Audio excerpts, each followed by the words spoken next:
2019, I said goodnight and I love you to my daughter, Monique Bell, for the last time.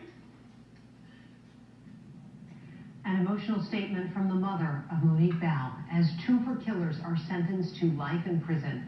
Good evening and thank you for joining us tonight. I'm Kelsey Carlson. And I'm Amy Hoggart. Monique, a Minneapolis realtor, was kidnapped and murdered after she was lured to a fake house showing in Maple Grove. Fox 9's Paul Bloom joins us live tonight. So, Paul, two of the men involved here will spend the rest of their lives in prison.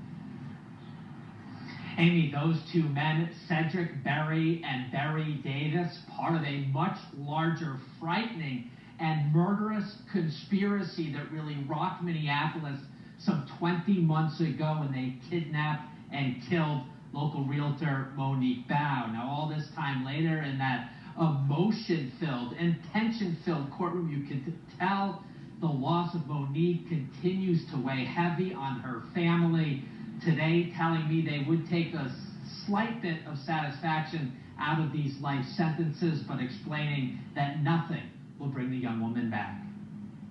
Monique did not have to die. I didn't have to throw her out like she was garbage either. My baby was so precious to me. So awesome, she was so valuable. How dare they? Monique Bell's mom telling Judge Peter Cahill in the court that her daughter came face to face with pure evil on New Year's Eve 2020. Monique's two babies left without a mother, a truly awesome, beautiful mom who had a giant heart and electric smile, according to Wanda Williams-Bell during her agonizing victim impact statement.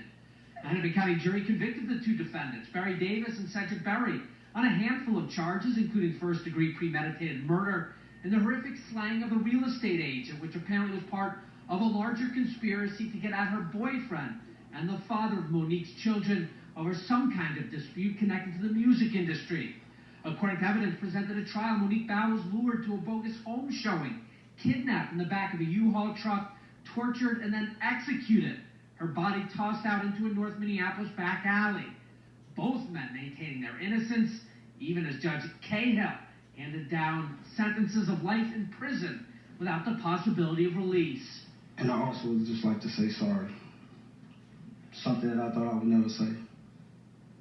Yet here I sit, a condemned man sitting in the same seat as Derek Chauvin, a man who killed someone in front of the world, and I'm about to receive life without parole for a few fingerprints, and they said, they said were mine on some tape and some cell phones.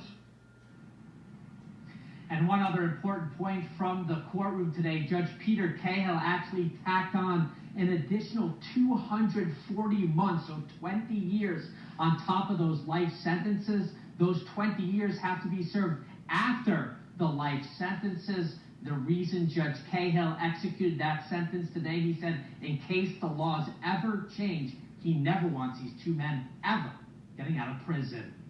We're live outside the Hennepin County Government Center tonight. Paul Bloom, Fox 9.